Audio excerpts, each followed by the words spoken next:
బంగాళాఖాతంలో ఏర్పడిన తుఫాను ఆవర్తన ద్రోణి కారణంగా ఆంధ్రప్రదేశ్లో భారీ వర్షాలు కురుస్తాయి. దీని ప్రభావం గుంటూరు, బాపట్ల, పల్నాడు, ప్రకాశం, నెల్లూరు, కాకినాడ, అల్లూరి, కోనసీమ, ఏలూరు, ఎన్టీఆర్, గోదావరి జిల్లాలపై పడింది.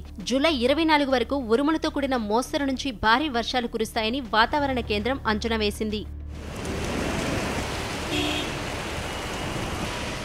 తెలంగాణ వ్యాప్తంగా జూలై 23 నుంచి భారీ వర్షాలు కురుస్తాయనే వాతావరణ శాఖ హెచ్చరికలు నిజమయ్యాయి. రాష్ట్ర వ్యాప్తంగా చాలా జిల్లాల్లో బుధవారం ఉదయం నుంచే కుండపోతగా వర్షం కురుస్తోంది. మరీ ముఖ్యంగా హైదరాబాద్ నగరంతో పాటు శివారు ప్రాంతాల్లో కూడా వర్షం దంచుకొడుతోంది. ముసురు వాతావరణం కారణంగా 3 గంటల వరకు నిరంతరం జల్లులు కురుస్తాయని వాతావరణ శాఖ హెచ్చరించింది. అత్యవసరమైతే తప్ప ప్రజలు బయటకు అడుగు పెట్టవద్దని సూచించింది.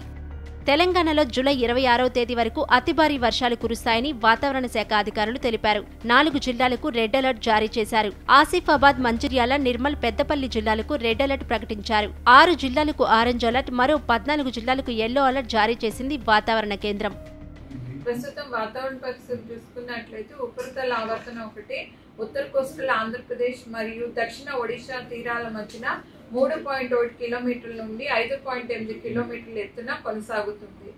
ఈ ఈస్ట్ వెస్ట్ ట్రఫ్ ఒకటి నార్త్ ఈస్ట్ అరేబియా సముద్రం నుంచి ఈ ఉపరితల ఆవర్తనం వరకు తెలంగాణ మీదుగా, మధ్య మహారాష్ట్ర మీదుగా, అట్లాగే ఈ కోస్టల్ ఆంధ్రప్రదేశ్ మీదుగా ప్రస్తుతం కొనసాగుతుంది. వీటి యొక్క ప్రభావం వల్ల తెలంగాణ రాష్ట్రంలో ఈ రోజు రెడ్ వార్నింగ్స్ జారీ చేయడం జరిగింది.